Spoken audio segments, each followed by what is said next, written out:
ছোট্ট বাচ্চা আছে, ছোট্ট ছেলে সন্তান আছে, মেয়ে সন্তান আছে, আপনার ওই মেয়ে সন্তান ছেলে সন্তানটা ঠিক মতো সালাত পড়ছে কিনা এটা আপনাকে আমাকে দেখতে হবে।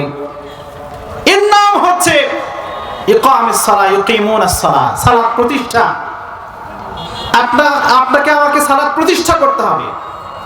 আল্লাহ রাসূল সাল্লাল্লাহু আলাইহি সাল্লাম বলেন, সন্তানের বয়স 7 বছর হয়ে গেছে, সালাতের আদেশ দেন। 7 থেকে 8 হয়েছে, 9 হয়েছে, 10 হয়ে গেছে। 10 হওয়ার পরেও 10 যখন পার হয়ে গেছে, এই যে 7 বছর ট্রেনিং চলবে, একটু গড়বিল হলেও সমস্যা নাই।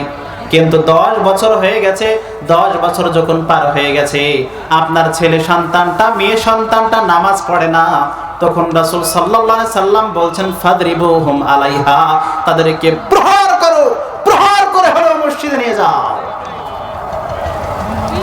তাহলে এর নাম হচ্ছে সালাত প্রতিষ্ঠা।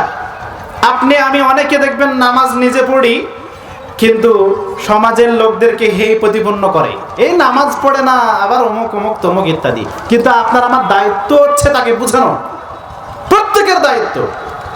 রাসূল সাল্লাল্লাহু আলাইহি সাল্লাম বলছেন কুল্লুকুম রাইন, প্রত্যেকেই দায়িত্বশীল, কুল্লুকুম মাসউলুন আন রাইয়াতিহি, প্রত্যেকটা মানুষের দায়িত্ব সম্পর্কে কিয়ামতের ময়দানে আল্লাহ জিজ্ঞাসা করবেন। এজন্য আসুন যা আমরা জানি সেগুলোকে মানার চেষ্টা করব। আল্লাহ তৌফিক দান করুন, আল্লাহুম্মা আমিন। সালাত আদায় করতেই হবে, নামাজ পড়তে হবে। আল্লাহ রাসূল সাল্লাল্লাহু আলাইহি সাল্লাম বলেন, সাহাবাদেরকে বলছেন, হে সাহাবারা, হে সাহাবারা, তোমাদের বাড়ির সামনে যদি একটা পুকুর থাকে অথবা নদী থাকে, সেই নদীতে কোনো ব্যক্তি যদি দিনে 5 বার গোসল করে, তার গায়ে কি কোনো ময়লা থাকতে পারে, আবর্জনা থাকতে পারে? সাহাবায়ে কেরামের এক বাক্যে বললেন না, তার গায়ে কোনো ময়লা থাকতে পারে না।